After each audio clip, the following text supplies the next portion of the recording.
So today I'm joined by Dave Lawry of Fidus. They are a specialist consultancy focused entirely in the high-end residential market, so essentially building or refurbing dream homes for very high net worth individuals. It's a fascinating market, but Dave is a great guy. He's built a small, really high impactful team, and his journey is just amazing. You're going to love the journey because it's just unusual. He started out as a drummer in a band from New Zealand, came to the UK, was given an opportunity, and somehow from there built all the way to running this really amazing small business. He's a super cool guy. I think you'll get a lot out of this one.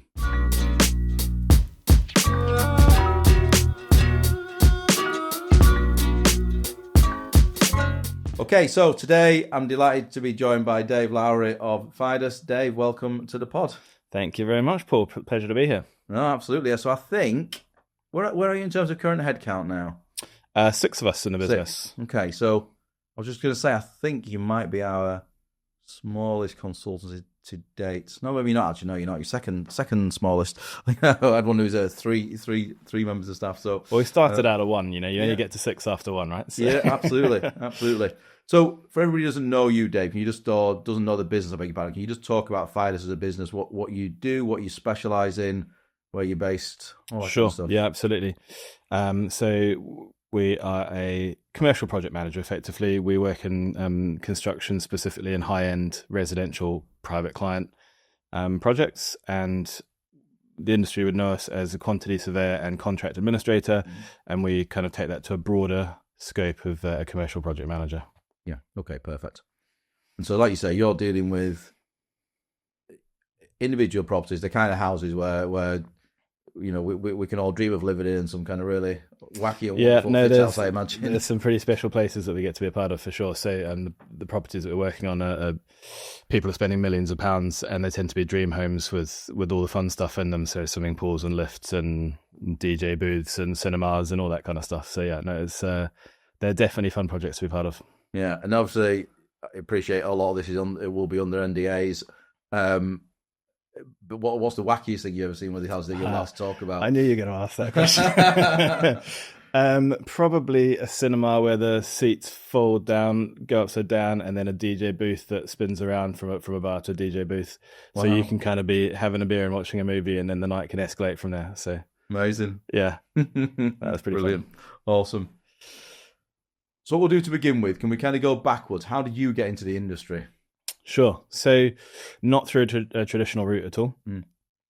I actually grew up in New Zealand, right. And my kind of starting out in life was pretty varied. I didn't have an actual obvious career path. I'm a musician originally, so when I came over to the UK to visit some family here 15 years ago, I ended up playing in a load of different bands. What instrument do you play? I'm a drummer. Okay, cool. Yeah, so we were we had a good time. We were kind of playing UK festival scene. We did tours to China and to Africa and stuff like that. So we were having a lot of fun. And then at some point I realized that, paying rent might be ideal. So kind of looking around for a job and was fortunate enough to meet somebody who was working in this sphere. And so I started out on the contractor side. I was working on site as a site manager, kind of running the guys on site, and then also as a quantity surveyor. And then kind of as I got more experience, it was the kind of project management and quantity surveying. So kind of the commercial as well as the logistical and ops side. So just going back a step there, how do you go from being a drummer to what somebody thought, I'll give this lad a try as a site manager? I mean, do you go through any formal qualification, or do you just get no? So I don't have any formal qualifications at all. I have learned on the job. Right. I think in New Zealand, uni is not such a big thing as it is in the UK. So when I came over here, everybody was hot on university, and people absolutely go to uni in New Zealand, but it's not. I don't think it's held to there's not the same cultural necessity to have a degree. So yeah, I was kind of shopping around for some jobs. I'd had a year or so of going, well, I don't have an obvious career path outside of music, and I was having a chat to a guy in a pub, and he offered me a job starting on Monday. Wow, so I said yes, and then I said, "What's a site manager?" And we went from there. So I think probably what he saw was somebody who could could communicate and could turn up and be responsible. I didn't have any technical, requirements at that point. I started working at the end of a project where they had decorators in, and we definitely weren't doing any structural basements or anything crazy. So it was about being responsible, being on time, and then kind of learning as I went. And so that was kind of my way in, and I had been looking for an opportunity for a while, so I kind of bit on that and I ran with it. And yeah, where they were as a business was fortunate for me because they grew and expanded, so I got a lot of opportunity from smaller jobs up to larger jobs as they were growing. And then after 5 years, I had always wanted to have my own business, to be honest, and had always had an interest in business and people. And so I took the opportunity to start Fidus, and really with the kind of, the vision of having seen 5 years of projects working and some being really smooth and really well run, and some starting and not working quite as well. Realizing that in all of these scenarios, the person who loses out is the client. They're employing a team of people, from designers to surveys to commercial people, whoever it might be, as well as a contractor. And if things don't go well at the end of the day, regardless of who or why, the client pays. And so I kind of saw that and went, having been behind the curtain, if you like, I can see the value that could be added to a client up front, knowing how it's going to play out in 2 or 3 years' time and bringing that experience up front for clients. So that's how we started, yeah. So you were only in the industry from a complete standing start for 5 years before you set up Fidus. Yeah. So what level had you reached, what title had you reached within I appreciate it sounds like a small company, what title had you reached by the time you decided, what was, do this? I think, to be honest, I don't know. I remember being given a promotion at some point, and my boss at the time going, here you go, and opened an envelope and there's a title race. I went, cool, thanks. So what am I doing? Like, I've never really been one for titles. I think it's more an experience thing. So at the point that I left, I had run projects end to end, as the person on site, as the person managing the overall program and the person managing the finances. And I'd done that a number of times.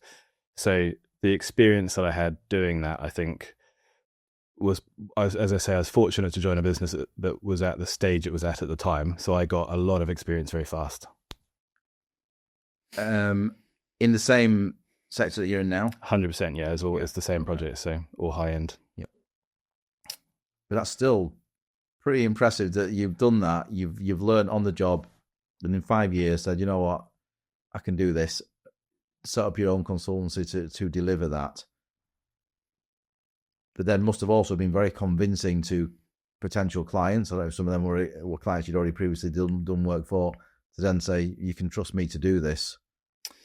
Yeah, being totally frank, when I left and set up Fidus, I didn't have a vision of, right, we're going to be 10 people in 2 years' time and we're going to hit the market and we're going to do this. And it was very much a perspective of, I knew I wanted to move on from where I was. I'd had an amazing 5 years and I was ready for something new.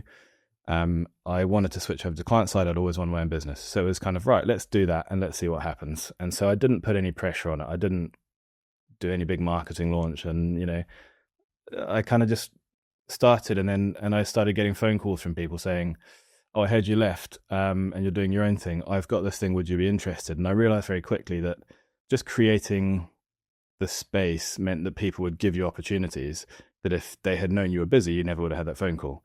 And because there wasn't this big business plan and this big target that I had to hit, I was just able to kind of go with it as it rolled. And to be honest, that's how we still are today. So it's very much grown organically, year on year, as the right people have come along to join the team, as we make new friendships and partnerships in the industry, and people enjoy working with us and want to keep giving us new jobs. We take on more people, and it kind of grows that way. So yeah, we've been very fortunate.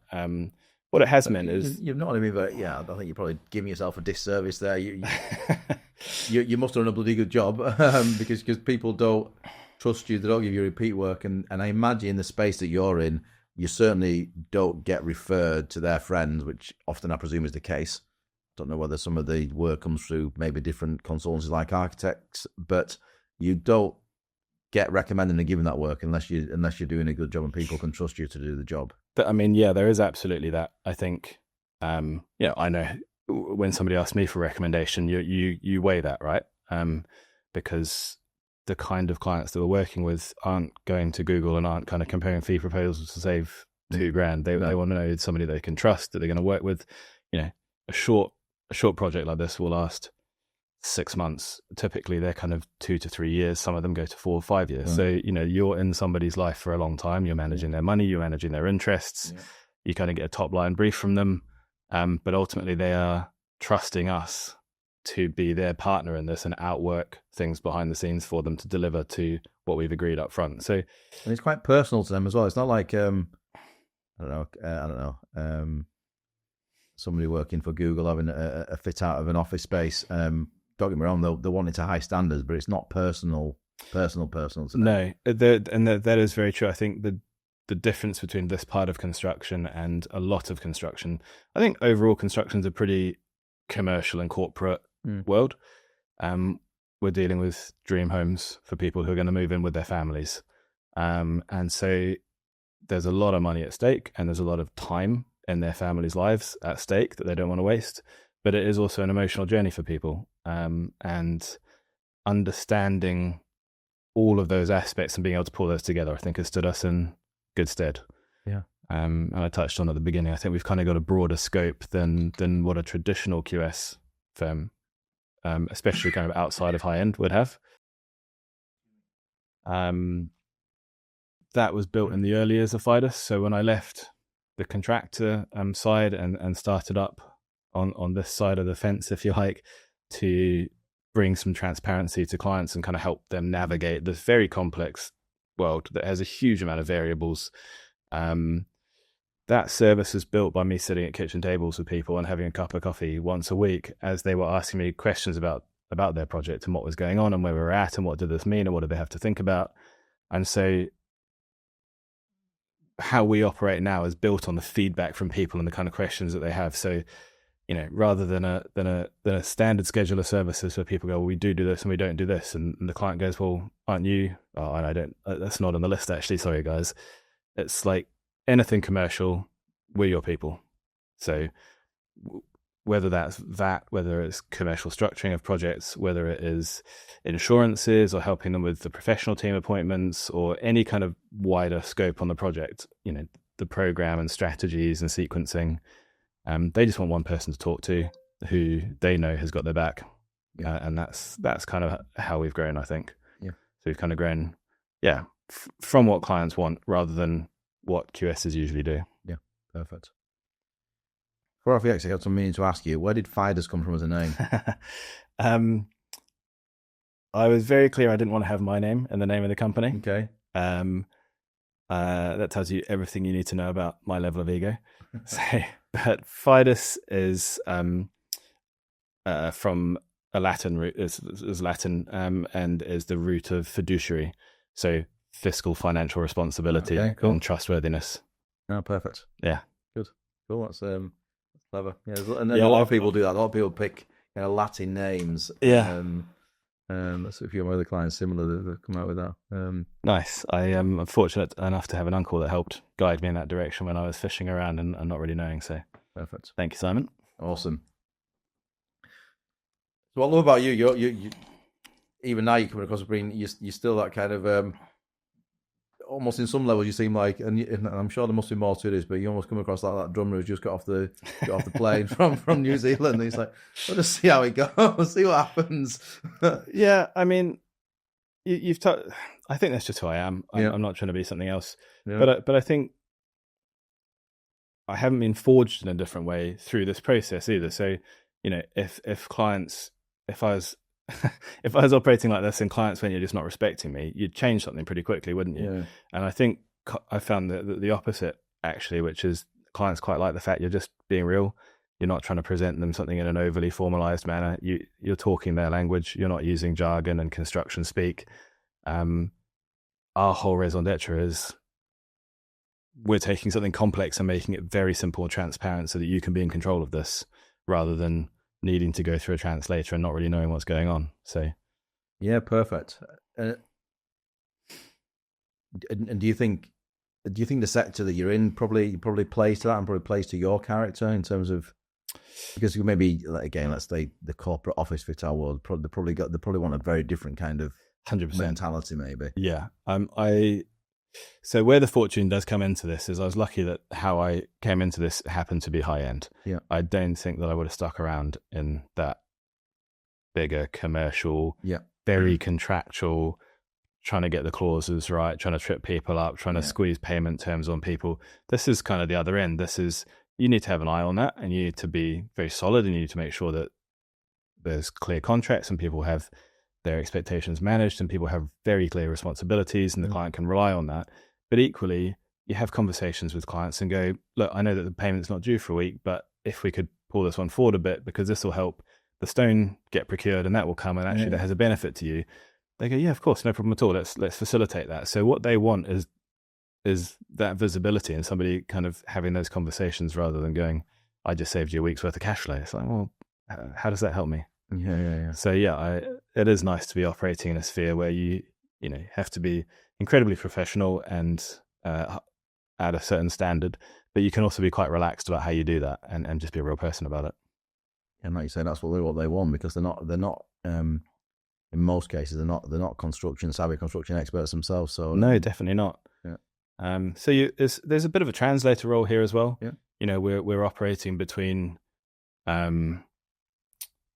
very sophisticated clients who typically have been very successful in their lives and might not know construction but can ask the Pearson questions about a complex process.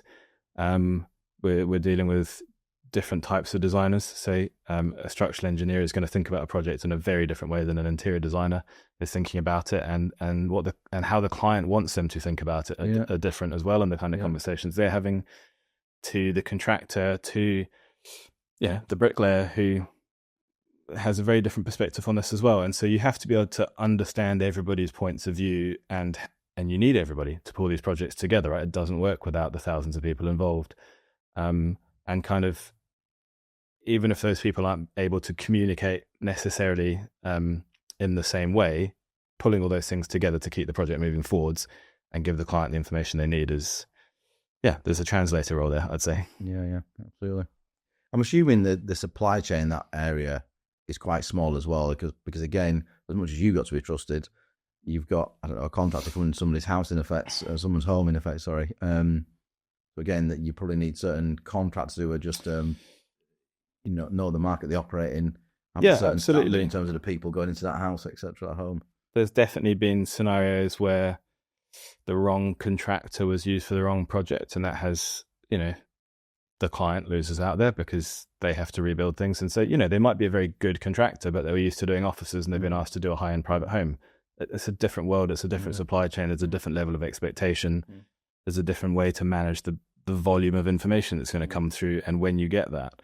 So finding the right team who know how to manage the process and the journey, not just the ability to make the thing, is key. And even within high end, there's going to be a range of contractors and personalities and size of companies that suit each project and each client and each team. So being able to, again, have the visibility on those and their supply chains beyond them, right? Because we're talking about one main contractor, but unlike the more commercial part of the industry where you kind of sign one contract and you give them all the responsibility, even if you are engaging one main contractor and want them to take on the ownership of running this, you probably still want to have a say in who's making the joinery in the principal suite, and where's the stone coming from, and who's doing the kitchen, and how do I feel about the kitchen. So there's still a high degree of control. So knowing which contractor has which supply chain and they know how to work together is also key. So being the introducer between those parts and those people is always a pretty significant conversation. Setting the project up in the right way with the right team is probably more important than when you're halfway through and chasing people to do stuff. Absolutely. Do you think the sector, and would you ever consider, do you think it would lend itself to a kind of construction management service where you're going out in as that principal contractor, procuring the specialist subbies that you need? Yeah, so we are on a couple of projects where we're facilitating that. Right. It's something that certain clients absolutely want. Is the higher degree of control through that construction management process. So for people that might not be aware, you're split, rather than having one contract with one main contractor who then has all the supply chain below them, the client directly employs every single one of the trades, and therefore has 50 contracts to manage. So there's a much, they're heightening control on the process, but there's also a significant amount more admin and risk that's passing to the client. So you probably need there's a certain client team to be able to operate that for you. And it's not quite as simple as the team that you would always have just flipping and doing that. There's a different set of structures and processes to put in place to make sure that runs smoothly. But yeah, I think more and more clients want the visibility, the transparency. Even with the question we get asked a lot with interior designers, there's a lot of different ways that interior designers price their work for clients. And I think historically, you go back a couple of decades, there was a much more murky kind of, we're getting you discounts, but don't worry, there's this percentage fee vibe. And more you're getting clients going, why would I want to pay a percentage on top of what you're spending? Because that incentivizes you to spend. And I think they can feel the same sometimes with main contractors. Again, well, I'm paying a markup on all of these things. Why don't I take it in-house? And at that point, it's going, yeah, it does look like that, but there's also a huge amount of value that you're getting from a main contractor that you don't have if there's construction management. So being able to intelligently kind of explore all those options at a level of detail that is not what it looks like on the surface, but also how this process might run for a few years so that clients can make an informed decision as to what's right for them is, pretty fundamental. Yeah, perfect. So 6 people now. I get the impression you're probably just going to see how it goes, but are there any plans? Do you have any? What gives you that idea about the relaxed approach, Paul? Come on. There's definitely growth plans. So I think one of the things I'm really excited about and have done a bit of thinking about is the opportunities I've had and working with clients, and the experience is great, but wouldn't that be a shame if that all just stayed with me? I definitely came into this to help clients, and there's only so many projects that I can run at one time. I do need to sleep at some point. So that knowledge and approach and perspective and experience, if that can be passed down and expanded across a team and a structure, it's going to help a lot more people. It's going to not only clients, but also design teams and also QSs, people working in the team at Fidus. So I've got a real passion, to be honest, about building a really clear structure that supports a really autonomous team of talented people who want the opportunity to run projects themselves, learn what I've had the fortune to learn, be partnered on amazing projects with amazing design teams, some of the best around, but with the support of a really solid set of training and tools and approaches to certain scenarios, as well as director level senior support for those moments that you kind of want to bring somebody in. So the growth is going to build on that, really, and the relationships that we form and bringing the right people into the team, and it not being about the person at the top, but about the team and the uniform, consistent level of service that we can offer, regardless of who you get in the team. So what kind of steps, measures are you putting in place that requires maybe looking at your L&D internally and what are you doing in the business to make sure that's a reality? So I recognized a couple of years ago that as much as I have some experience in this sector, what I didn't have experience in is running a business. So I partnered with a business coach who has built his own business and gone from being the one-man band through to the senior manager of teams, to the MD, to the CEO, and then kind of replacing himself as CEO. So there's a huge amount of learning and support that I can get through Chris to fast forward me rather than having to learn everything myself the long way around, which includes kind of suggesting areas to focus on the business that I wouldn't naturally have thought of, ways of doing training, ways of deploying new skills or support, or structuring things, or bringing in certain cultural aspects to the team that can drive efficiency between people whilst kind of increasing the access to really high quality information. So, being willing to, being really keen to take on some advice from somebody who's been there and done it, rather than having to figure it out myself all the time. Yeah, look, we have an NED, non-exec director, and he's invaluable because he's been part of the helm of a much bigger recruitment consultancy, but now he's generally works with smaller consultancies. And we're meeting once about every 2 months now. He prods and pokes, asks us questions. Doesn't really give us the answers. Actually, just makes us come up with the answers. But he's very useful, and he'll just pushes on certain initiatives we're running. Is that the right thing to do? Talk it through with me. Yeah, there's definitely. I mean, you kind of get stuck in a detail, don't you? And your head down, and you're rolling, and it's a really valuable amount of time to be able to sit back and go, right, actually, there is a bigger focus here, and I do need to focus on these things that are at the top of the urgent list, but actually going to make a really big difference to the whole team, not just to my to-do list and my stress level. So it's really valuable input having that support. Yeah. So, what is there anything that you would say you've learned along the way that you maybe wish you'd done differently, or any mistakes you've made along the way? I mean, I make mistakes all the time, but it's about having the right approach and being willing to own those mistakes and apologize and learn from them, take the feedback. And I don't think there's anything new there. In terms of the learnings, I think it is difficult when you're operating in an environment where it's entirely founded on relationships with people, and you want to maintain a very high level of quality and control, because if you don't have that, then you're unlikely to keep getting the work. It's a reputation business. You're also dealing in every single scenario with somebody's life and their family and their home that they're going to live in for 20, 30, 40 years potentially. So there's a lot at stake. At the same time, being the control freak who is across everything just doesn't work. You're going to burn out. So finding a way to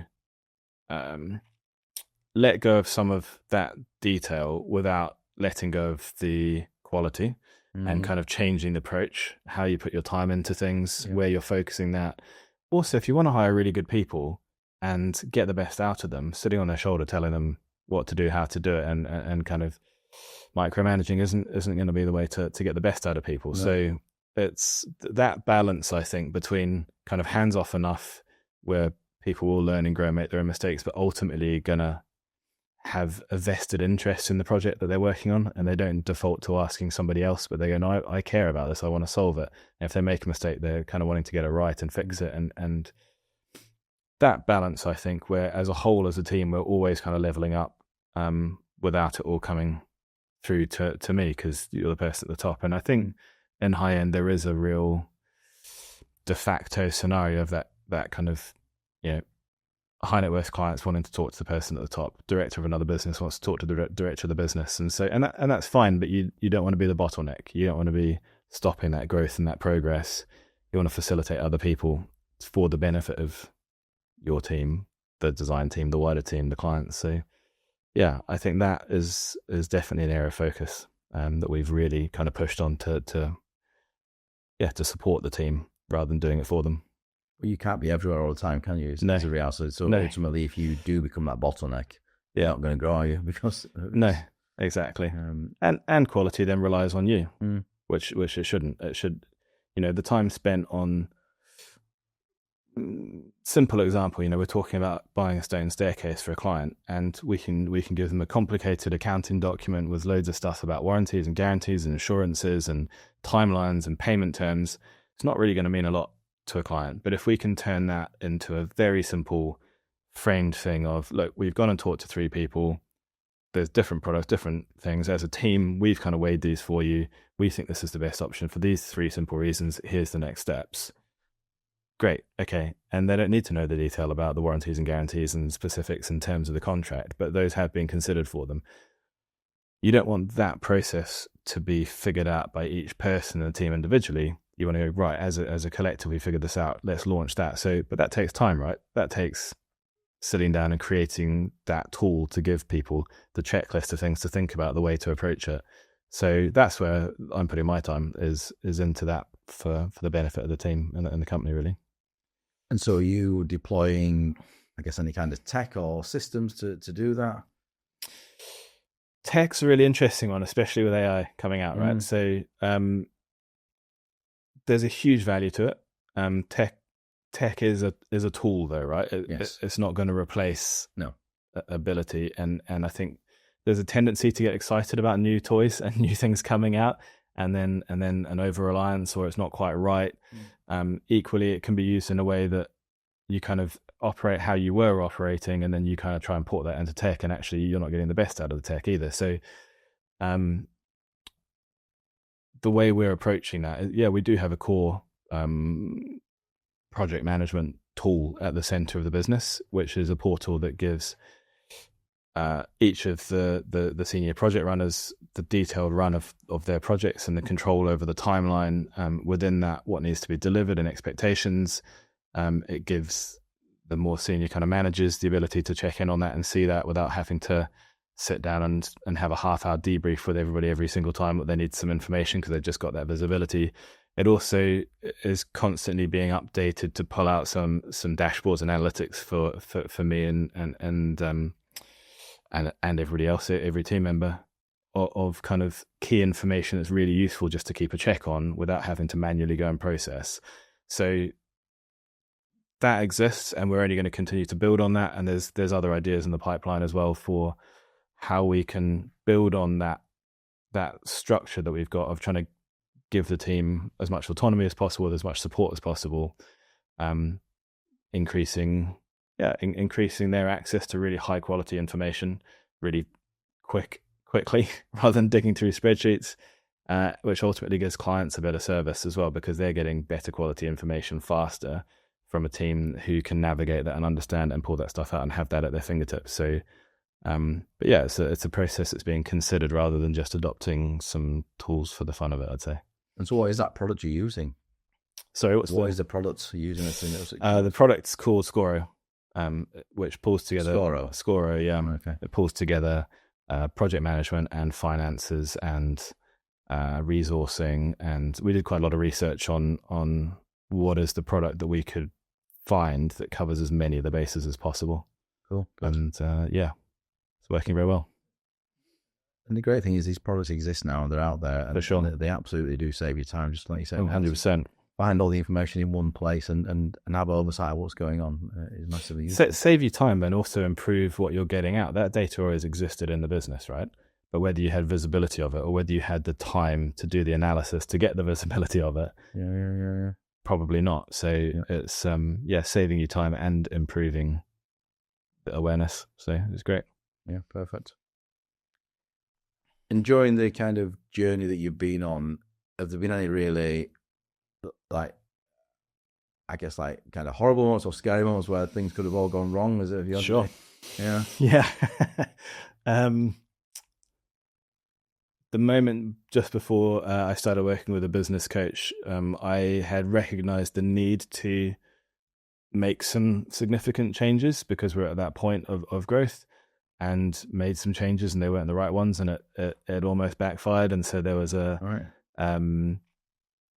intentions, wrong execution. I hadn't done the strategy around that as clearly as I should have. I think as you do sometimes as an entrepreneur, right? You kind of see something, want to solve it, deal with it, and hadn't maybe weighed that as much as I could. Yeah. Look, it wasn't disastrous. It just meant that it created a bit of a tight period for us for a while while we came back from that. But it was a really good lesson. It was, okay, cool. We're now at a point where it's not just me on my own being able to be entirely agile. It's now a team of people, and actually those decisions that I'm making, I've got a responsibility to everybody else in the team to kind of weigh those and spend the time on them.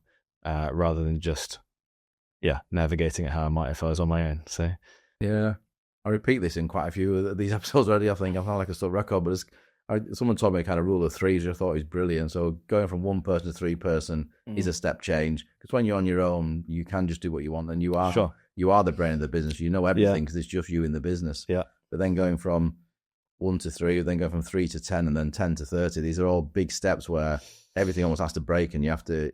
Your systems and processes restructure it, change to facilitate that. Yeah. Definitely. But it's an opportunity for improvement as well, right? Yeah. So sitting back and relying on things just because they've always been done that way, even if you're not looking to grow, even if you kind of get to a level of wherever it might be. I know it's a bit of a truism, but Nokia and BlackBerry went out of business for a reason, right? It's not because we don't use phones anymore. So getting to that point and then constantly wanting to take feedback from clients, not having an ego about it and going, we've been working with you for 2 years. What do you actually, what do you enjoy? What do you not enjoy? Where are things that you've kind of been left asking questions? Where do you feel comfortable or less comfortable with the process? Same with design teams. For us, that's as important as the client, because they're likely to be the people that give us the repeat business. It's also the people that we spend more time with than the clients. The amount of times that we're sitting with the architect, the interior designer, trying to collectively go, what the clients asked for this, how do we pull all these competing scenarios together? So you can always be learning and evolving on that front and looking to improve and tune that up, which I think is a great culture for the team as well, because you don't want your team to be static. You want everybody to be learning and growing and wanting that next step and wanting to take on bigger projects or focus on an aspect of it that maybe they are interested in. So, that culture of continuous improvement, I think, is a really key one for individuals and a business. Yeah, perfect. And 6 people, and obviously you are going to grow, but you're going to do it steadily. And I imagine not only you, I think a lot of businesses must struggle with this. How do you keep everybody motivated because everyone understands that there's growth there, but the growth might be at a certain pace? Sure. What do you think, to kind of keep those people already in your team motivated, so to recognize that there is a future for them here and a reason to stick around in the business? Yeah, really good question. I think is first and foremost being genuine. People can see through a conversation where you're trying to feed them a line, and that's never going to work. And so very genuinely, I enjoy seeing people learn and grow and develop. And so we put time into enabling that. As I said, kind of there's the want for the autonomy for the team, which is founded in the support of the structures and the processes and the tools. So if people have their own goals and they're seeing themselves, it doesn't just have to be a title bump, right? There's whether you are running a project on your own, or whether you then start supporting somebody underneath you and you can start mentoring them, or whether you're working on a slightly larger project, or you haven't done a project with a really complex structural package, or there's lots of different things and so it's just having open and honest conversations with people, and different people want different things. So just spending time having that chat, having that understanding. I think if you're genuine with people, then they're going to be pretty open and honest with you about those things, and you can solve problems before they become really big problems. And if somebody's wanting some progress, either that's fantastic and we're going to be able to give them the opportunity to do that, or it's not the right time for the business, but it might be, and you can just explain that. Or they need to add something to their skill set that which might not be there, and then you can solve that as well. So we are still growing, and I want the team to be invested in that, and different people want different things out of that. So brilliant. Well, I love that answer. Yeah, absolutely. And it's maybe in your gift within a smaller business. I think certainly when business gets to a certain size, they lose track of that. It's like, just know the individual, take time to know the individual you're employing, know what's important to them, and what might be important to one of your team might not be all important to another member of your team, depending 100%. On where they are in life and everything. Yeah. And even as we do grow, I mean, it's very easy to say, right? But I don't want to lose sight of the things that have helped us get to where we are. So even if the company does change and I have a different role and I'm not working as closely with somebody that I was a couple of years ago, say, that shouldn't mean that evaporates from the business. That means that somebody else is taking that role and working alongside them. So it needs to be very clear that is still an important part of Fidus and what we're doing, and that needs to be part of our structure and our process, not just for running projects, but also for working with each other and making sure that people still have that investment on opportunity. So it doesn't get lost, it just gets passed to somebody else. And you probably touched on another point there that I think is really important, Dave, is that you as the owner have got to enjoy the journey as well. So I think a lot of businesses get to a certain size where by necessity of the size, it adds more fat, more bulk to the business in terms of every time you grow, you have to add different software licenses. You have to have a bigger office, et cetera, et cetera.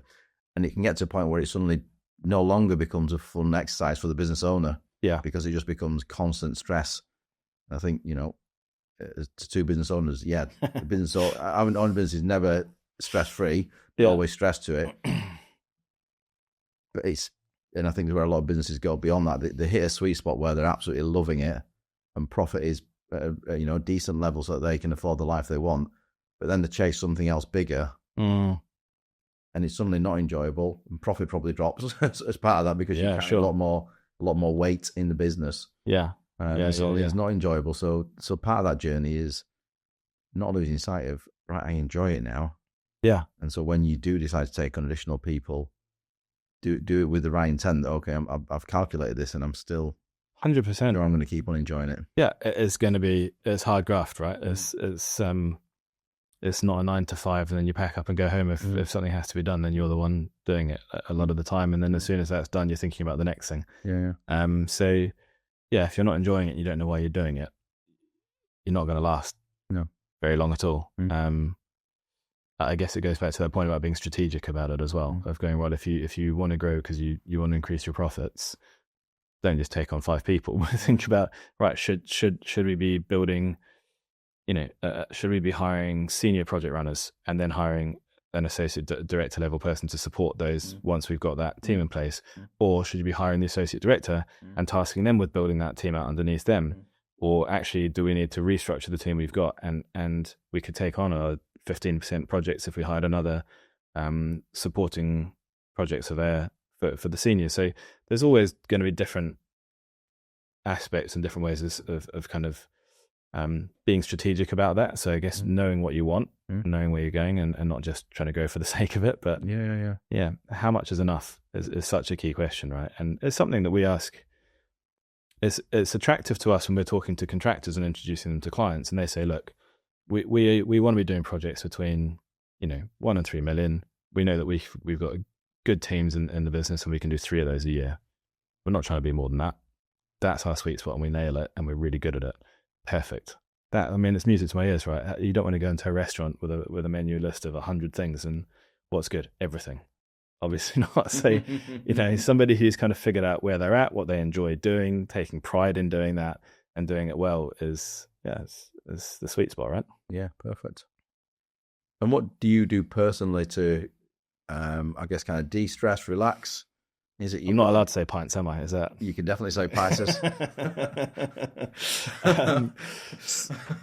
I think exercise is really key, and I'm the first to admit I'm not always very good at that, but it's so true. You just go for a walk, grab a cup of coffee, go for a walk.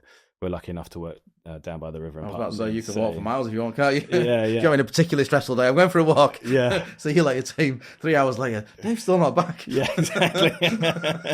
Is he in the river? Is that?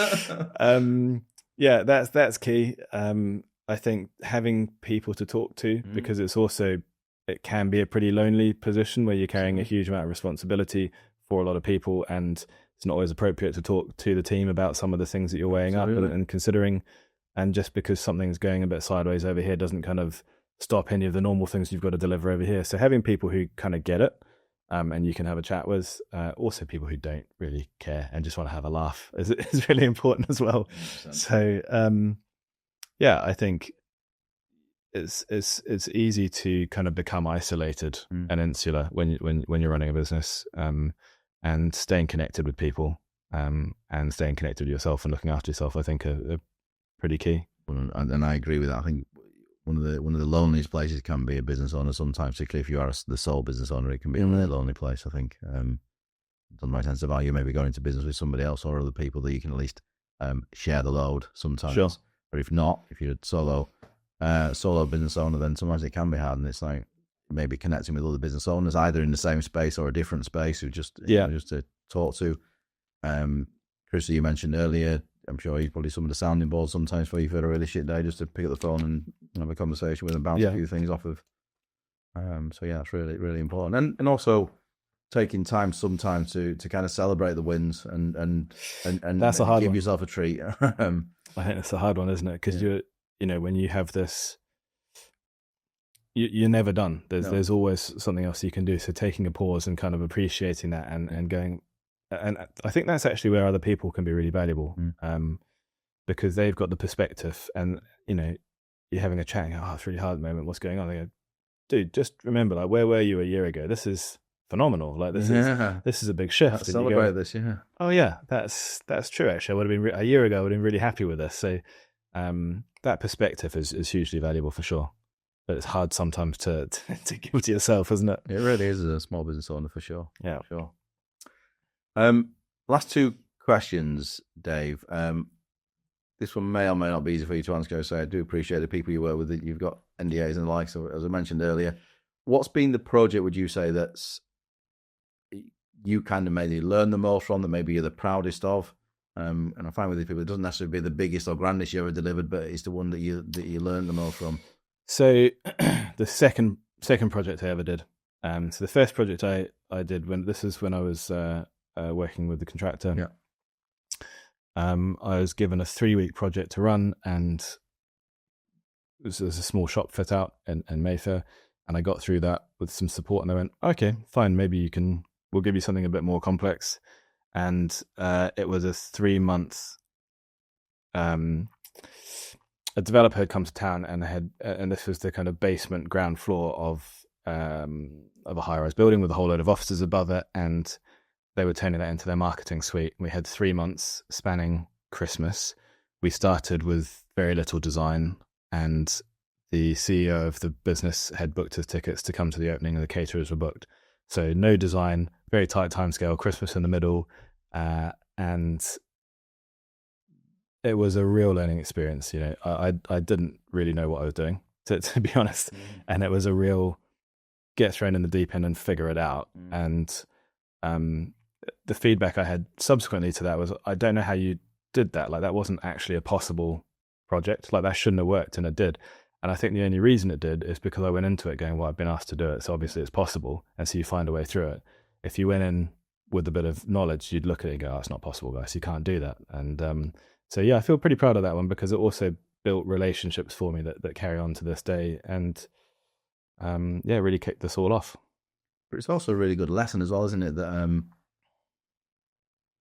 there's value sometimes in being naive, and sure. Yeah, and just saying yes and then figuring out how to do it. Yeah. I mean, I set the fire alarm off in the building, and so we had 10,000 people above us, evacuated out, and 4 fire engines turned up in the middle of Mayfair, which didn't really make me flavour of the week, and a number of other scenarios. But I mean, it was a solution finding scenario. You know, the day that the party was happening and the opening and the launch, a week before that, we didn't have the big stone threshold in the front doors, the big double doors where people are going to walk in. You just had a massive patch of concrete that you couldn't walk across. So the stone guys were telling us it wasn't possible to get it. So we got 2 people to get in a van and drive round the clock, kind of tag team driving to get there, pick it up from the quarry and come back again.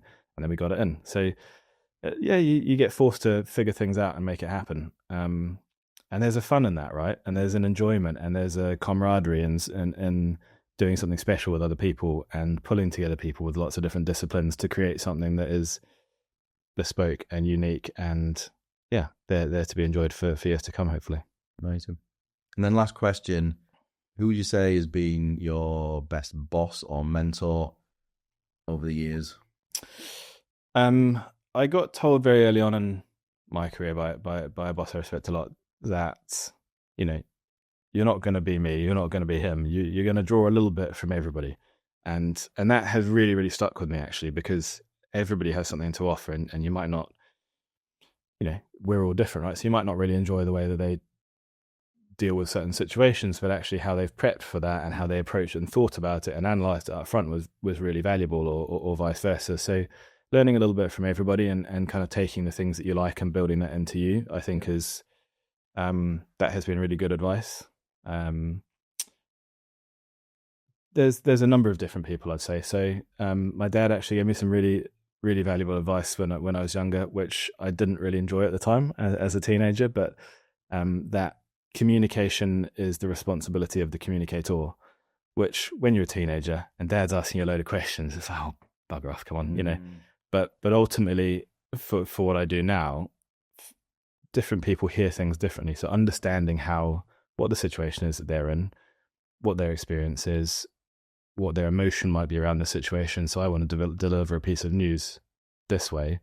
Might not be the best way of doing that, actually, and it might just inflame the situation. So finding another way to deliver that, or presenting it in a visual way, or with a metaphor or something else. You know, ultimately, you've got the information. You need the person over there to be able to understand it, to make the decisions, to keep the team moving.